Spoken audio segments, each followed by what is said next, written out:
Is opportunity monopolized? No man is kept poor because opportunity has been taken away from him, because other people have monopolized the wealth, and have put a fence around it. You may be shut off from engaging in business in certain lines, but there are other channels open to you. Probably it would be hard for you to get control of any of the great railroad systems. That field is pretty well monopolized. But the electric railway business is still in its infancy, and offers plenty of scope for enterprise, and it will be but a few years until traffic and transportation through the air will become a great industry, and in all its branches will give employment to hundreds of thousands and perhaps to millions of people. Why not turn your attention to the development of aerial transportation, instead of competing with J. Hill and others for a chance in the steam railway world? It is quite true that if you are a workman in the employ of the Steel Trust, you have very little chance of becoming the owner of the plant in which you work. But it is also true that if you will commence the act in a certain way, you can soon leave the employ of the Steel Trust. You can buy a farm of from 10 to 40 acres, and engage in business as a producer of foodstuffs. There is great opportunity at this time for men who will live upon small tracts of land and cultivate the same intensively. Such men will certainly get rich. You may say that it is impossible for you to get the land, but I am going to prove to you that it is not impossible, and that you can certainly get a farm if you will go to work in a certain way.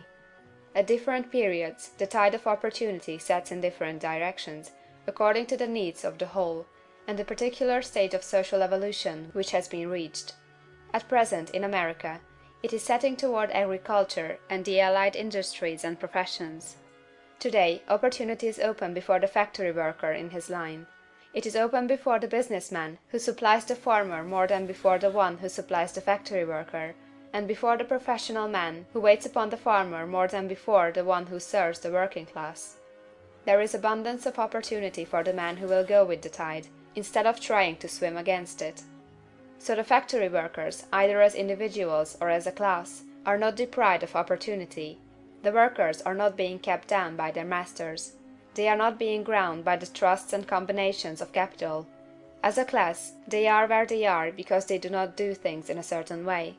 If the workers of America chose to do so, they could follow the example of their brothers in Belgium and other countries, and establish great department stores and cooperative industries.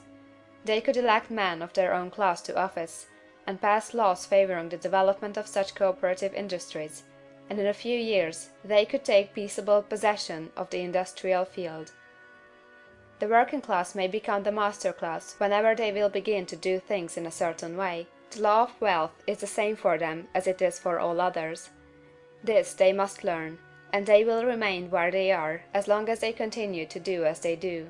The individual worker, however, is not held down by the ignorance or the mental slothfulness of his class. He can follow the tide of opportunity to riches, and this book will tell them how. No one is kept in poverty by a shortness in the supply of riches. There is more than enough for all. A palace as large as the Capitol at Washington might be built for every family on earth from the building material in the United States alone, and under intensive cultivation this country would produce wool, cotton, linen, and silk enough to clothe each person in the world finer than Solomon was arrayed in all his glory, together with food enough to feed them all luxuriously. The visible supply is practically inexhaustible, and the invisible supply really is inexhaustible. Everything you see on earth is made from one original substance, out of which all things proceed. New forms are constantly being made, and older ones are dissolving, but all are shapes assumed by one thing. There is no limit to the supply of formless stuff, or original substance. The universe is made out of it, but it is not all used in making the universe. The spaces in, through, and between the forms of the visible universe are permeated and filled with the original substance, with the formless stuff, with the raw material of all things. 10,000 times as much as has been made might still be made, and even then we should not have exhausted the supply of universal raw material. No man, therefore, is poor because nature is poor, or because there is not enough to go round. Nature is an inexhaustible storehouse of riches. The supply will never run short. Original substance is alive with creative energy, and is constantly producing more forms. When the supply of building material is exhausted, more will be produced. When the soil is exhausted, so that foodstuffs and materials for clothing will no longer grow upon it, it will be renewed, or more soil will be made. When all the gold and silver has been dug from the earth, if man is still in such a stage of social development that he needs gold and silver, more will be produced from the formless. The formless stuff responds to the needs of man, it will not let him be without any good thing. This is true of man collectively. The race as a whole is always abundantly rich, and if individuals are poor, it is because they do not follow the certain way of doing things which makes the individual man rich. The formless stuff is intelligent. It is stuff which thinks. It is alive, and is always impelled toward more life.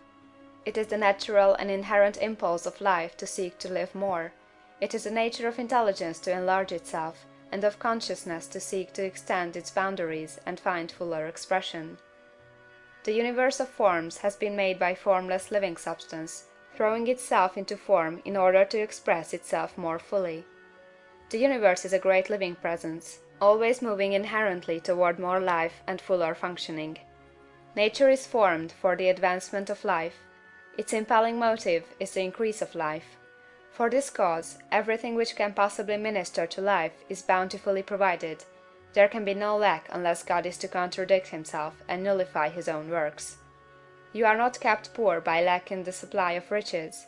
It is a fact that I shall demonstrate a little farther on, that even the resources of the formless supply are at the command of the man or woman who will act and think in a certain way.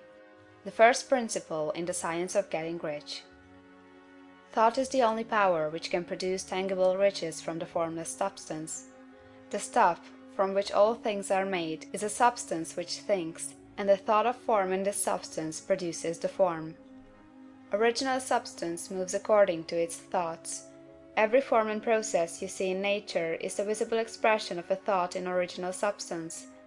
As the formless stuff thinks of a form, it takes that form. As it thinks of a motion, it makes that motion. That is the way all things were created. We live in a thought world, which is part of a thought universe. The thought of a moving universe extended throughout formless substance, and the thinking stuff moving according to that thought took the form of systems of planets, and maintains that form. Thinking substance takes the form of its thought, and moves according to the thought. Holding the idea of a circling system of suns and worlds, it takes the form of these bodies, and moves them as it thinks. Thinking the form of a slow-growing oak tree, it moves accordingly, and produces the tree, though centuries may be required to do the work.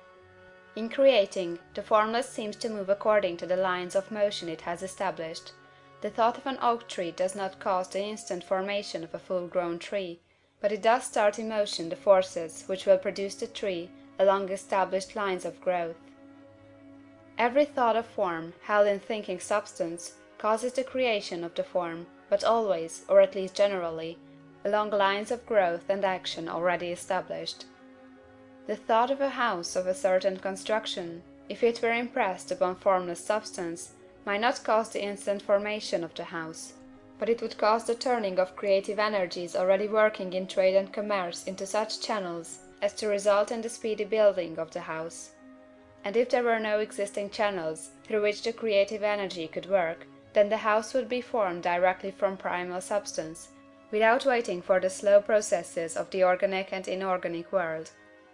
No thought of form can be impressed upon original substance without causing the creation of the form. Man is a thinking center, and can originate thought. All the forms that man fashions with his hands must first exist in his thought. He cannot shape a thing until he has thought that thing. And so far man has confined his efforts wholly to the work of his hands. He has applied manual labor to the world of forms, seeking to change or modify those already existing. He has never thought of trying to cause the creation of new forms by impressing his thoughts upon formless substance. When man has a thought form, he takes material from the forms of nature, and makes an image of the form which is in his mind. He has so far made little or no effort to cooperate with formless intelligence, to work with the Father. He has not dreamed that he can do what he seeth the Father doing. Man reshapes and modifies existing forms by manual labor. He has given no attention to the question whether he may not produce things from formless substance by communicating his thoughts to it. We propose to prove that he may do so, to prove that any man or woman may do so, and to show how. As our first step, we must lay down three fundamental propositions. First, we assert that there is one original formless stuff, or substance, from which all things are made. All the seemingly many elements are but different presentations of one element. All the many forms found in organic and inorganic nature are but different shapes, made from the same stuff. And this stuff is thinking stuff. A thought held in it produces the form of the thought. Thought, in thinking substance, produces shapes. Man is a thinking center, capable of original thought. If man can communicate his thought to original thinking substance, he can cause the creation or formation of the thing he thinks about. To summarize this, there is a thinking stuff from which all things are made, and which, in its original state, permeates, penetrates, and fills the interspaces of the universe. A thought, in this substance, produces the thing that is imaged by the thought. Man can form things in his thought, and, by impressing his thought upon formless substance, can cause the thing he thinks about to be created. It may be asked if I can prove these statements, and without going into details, I answer that I can do so, both by logic and experience. Reasoning back from the phenomena of form and thought, I come to one original thinking substance, and reasoning forward from this thinking substance, I come to man's power to cause the formation of the thing he thinks about. And by experiment, I find the reasoning true, and this is my strongest proof. If one man who reads this book gets rich by doing what it tells him to do, that is evidence in support of my claim. But if every man who does what it tells him to do gets rich, that is positive proof until someone goes through the process and fails. The theory is true until the process fails, and this process will not fail, for every man who does exactly what this book tells him to do will get rich. I have said that men get rich by doing things in a certain way, and in order to do so, man must become able to think in a certain way. A man's way of doing things is the direct result of the way he thinks about things. To do things in a way you want to do them, you will have to acquire the ability to think the way you want to think. This is the first step toward getting rich. To think what you want to think is to think truth, regardless of appearances. Every man has the natural and inherent power to think what he wants to think, but it requires far more effort to do so than it does to think the thoughts which are suggested by appearances. To think according to appearance is easy. To think truth regardless of appearances is laborious, and requires the expenditure of more power than any other work man is called upon to perform. There is no labor from which most people shrink as they do from that of sustained and consecutive thought. It is the hardest work in the world. This is especially true when truth is contrary to appearances. Every appearance in the visible world tends to produce a corresponding form in the mind which observes it, and this can only be prevented by holding the thought of the truth. To look upon the appearance of disease will produce the form of disease in your own mind, and ultimately in your body, unless you hold the thought of the truth, which is that there is no disease. It is only an appearance, and the reality is health.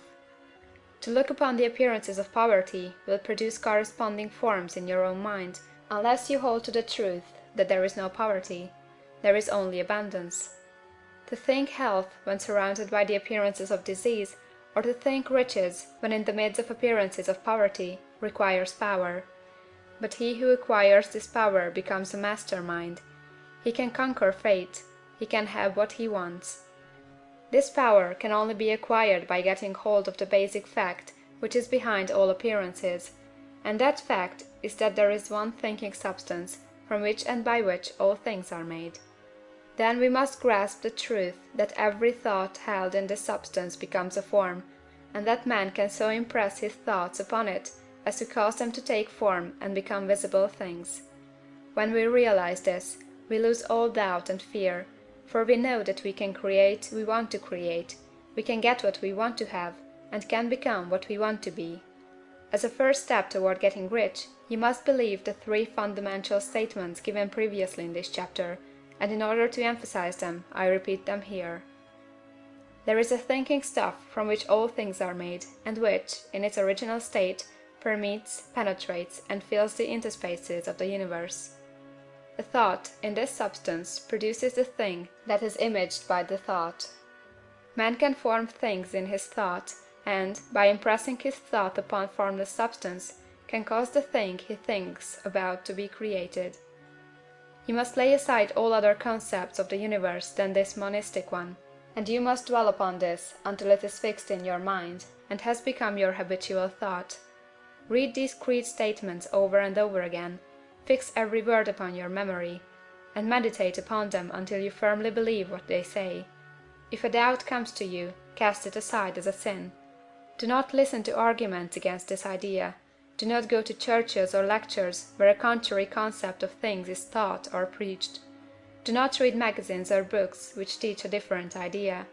If you get mixed up in your faith, all your efforts will be in vain. Do not ask why these things are true, nor speculate as to how they can be true. Simply take them on trust. The science of getting rich begins with the absolute acceptance of this faith. End of chapter 4.